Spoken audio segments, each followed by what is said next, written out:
Monsieur le Président, chers collègues, à la fois donc premier quartier d'affaires après l'Île-de-France avec un tissu dynamique de 2500 entreprises, aujourd'hui 56 000 emplois, pôle multimodal de premier plan, et rappelons-le, la première gare des correspondances d'Europe, Lyon-Part-Dieu est aussi un lieu de vie. On recense aujourd'hui plus de 13 000 logements et 3 500 au cœur du quartier même, avec la présence d'équipements et d'espaces publics.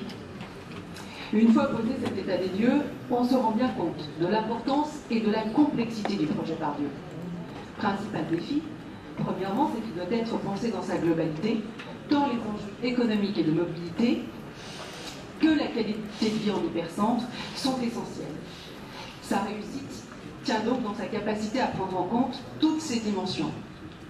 Les concilier n'est évidemment pas une tâche facile. L'avis rendu par l'autorité environnementale, tout comme les contributions des habitants lors de l'enquête publique, en témoignent largement. Comme souvent, il est vain et inefficace d'opposer bureaux et habitations, commerce de proximité et centres commerciaux, minéral et végétal.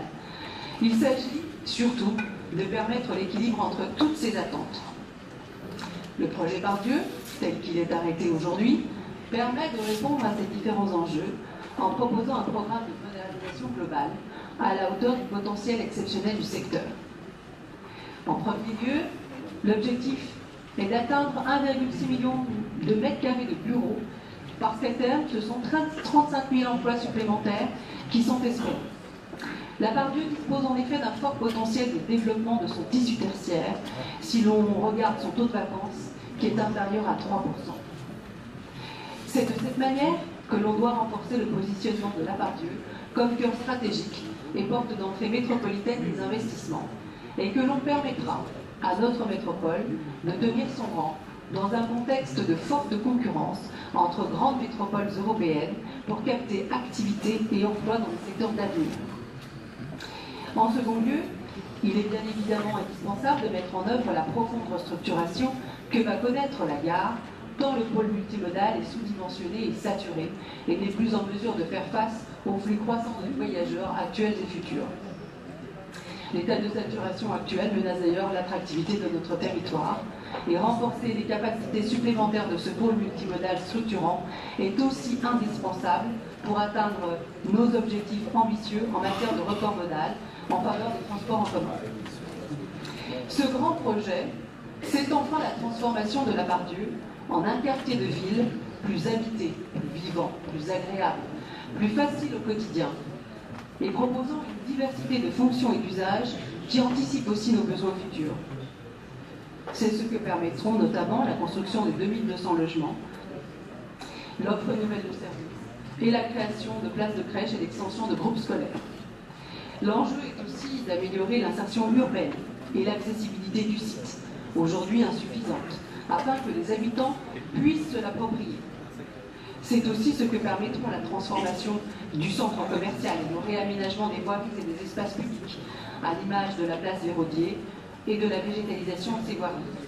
La rue Garibaldi est une première illustration d'une requalification réussie, devenue un espace à vivre, avec sa promenade végétalisée et ses terrasses déployées sur des trottoirs larges et confortables. Le renouveau de la Part-Dieu offre justement l'opportunité de mieux connecter ce quartier au reste de la ville, en créant de nouveaux cheminements piétons et touristiques jusqu'à la presqu'île, à l'image de la rénovation du cours Lafayette, qui deviendra un nouveau parcours permettant de relier la gare, en passant par les halles de Lyon-Paul Bocuse, jusqu'à la presqu'île. Enfin, le débat public a souligné la nécessité de mettre l'accent sur la qualité et le lieu de vie dans ce projet de réaménagement, ce qui passe également par une offre diversifiée de commerces de proximité. Ces commerces qui jouent un rôle essentiel en termes de renforcement du lien social, de maintien de l'emploi et d'animation des territoires. Cet objectif sera atteint par un effort de redynamisation de ces rez-de-chaussée commerciaux existants et surtout le développement de socles actifs dans le cadre des nouveaux programmes d'immobilier dont le potentiel est estimé à 15 000 m² supplémentaires à l'horizon 2030. En conclusion, le projet Part-Dieu est représentatif des défis de notre nouvelle métropole. Concilier une vision stratégique capable d'accompagner le développement d'un territoire et le maintien de son attractivité, tout en ayant une action de proximité forte, apte à garantir une réelle qualité de vie au quotidien pour ses habitants. Je vous remercie.